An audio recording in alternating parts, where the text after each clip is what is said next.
L'émir Abdelkadir el-Jazairi, le livre des haltes, tome 5, halte 161. Et lorsque vous refluez de Arafat. Le Très-Haut a dit, et lorsque vous refluez de Arafat, prenez conscience d'Allah auprès du lieu de la conscience sacrée, et ayez conscience de lui comme il vous a guidé, même si avant lui vous étiez d'entre les désorientés. Ensuite, refluez comme refluent les hommes, et demandez à Allah qu'il vous couvre. Sourate 2, versets 198 et 199.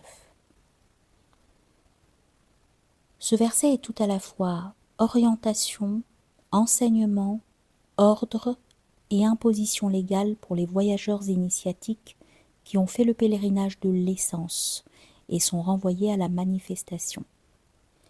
La station de Arafat, en effet, c'est l'unicité inconditionnée de l'essence, le degré du Coran sans limite.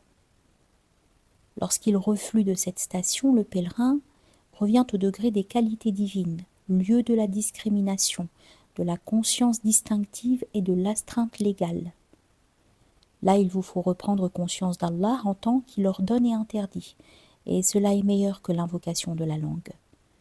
Vous vous en tiendrez alors à ce qui a été défini et consacré par Muhammad, alayhi salatu wassalam, support de la conscience sacrée, car tout ce qui, de la part de Dieu, requiert une haute considération, est un lieu de conscience. Celui qui tient en haute considération les supports de la conscience d'Allah. Comme le dit le verset, sourate 22, verset 32. Le prophète, alayhi salatu wassalam, selon sa réalité essentielle, est en effet le lieu de la conscience et de la connaissance. Nul saint ou prophète venant après lui, comme Jésus lors de sa seconde venue, ne passera outre sa loi sacrée. Nul ne remplacera ou ne changera quelque chose de cette loi. Le mieux qu'il puisse se produire pour un saint parfait installé dans les demeures de la proximité et de la sainteté, c'est que Dieu lui fasse connaître ce que les hommes ignorent de la loi de Muhammad, alayhi salatu wassalam, en l'informant, soit que tel statut fait partie de la loi sacrée de Muhammad, alors que les transmetteurs ont fait erreur à son sujet, négligeant de le mettre en œuvre, soit que tel statut ne fait pas partie de cette même loi, les transmetteurs ayant fait erreur à son sujet et l'ayant introduit à tort dans les pratiques. Il ne peut y avoir rien d'autre que cela. Ainsi, la chaîne de la loi mohammedienne ne peut jamais être retirée du cou, ni de l'itinérant dans la voie spirituelle, ni de celui qui est arrivé, ni du savant par Allah, ni de l'ignorant. Celui qui tient à sa religion doit se méfier des irréligieux hétérodoxes qui affirment être parvenus à la source de la réalité essentielle et prétendent de ce fait se passer de Muhammad alayhi salatu wassalam, ou être dispensés d'œuvrer selon sa loi sacrée. Il est interdit à toute créature d'arriver à la connaissance de sa réalité essentielle telle qu'elle est en soi. Elle n'a jamais été connue et ne le sera jamais. Et ayez conscience de lui comme il vous a guidé, c'est-à-dire ayez conscience de Muhammad alayhi salatu wassalam avec vénération et respect. Reconnaissez la valeur de son statut de médiateur dont la fonction est de vous conduire à Allah et à sa connaissance et de vous guider sur la voie droite comme cela est affirmé à son propos. Et certes tu guides sûrement sur une voie droite. Sourate 42 verset 52. Autrement dit, la voie d'Allah.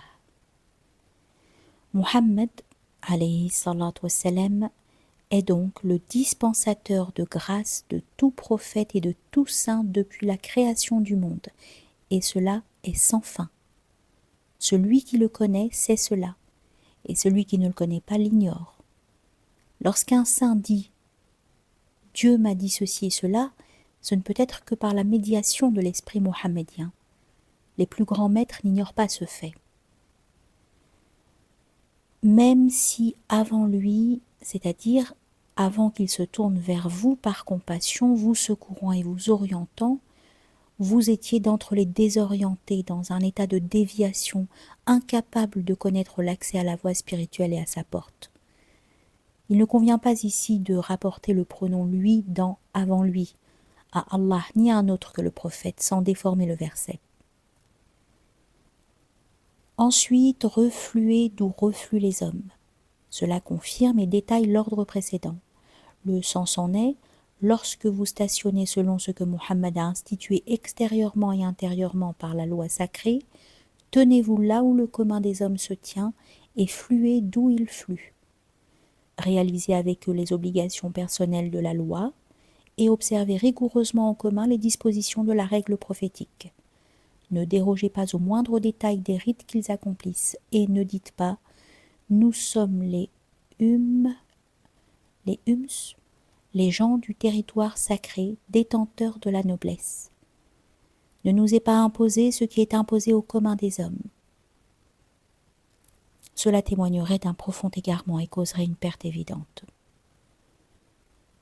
Et demandez à Allah qu'il vous couvre, c'est-à-dire demandez qu'il couvre d'un voile les états spirituels dont il vous a gratifié par privilège, car l'extériorisation de ces états rompt les lois de la manifestation normale, sauf dans le cas du parfait maîtrisant ces états, l'unique de chaque époque. Un enseignement spirituel dit « Ne sont pas équivalents l'homme de foi que l'on repère et l'homme de foi que l'on ne repère pas.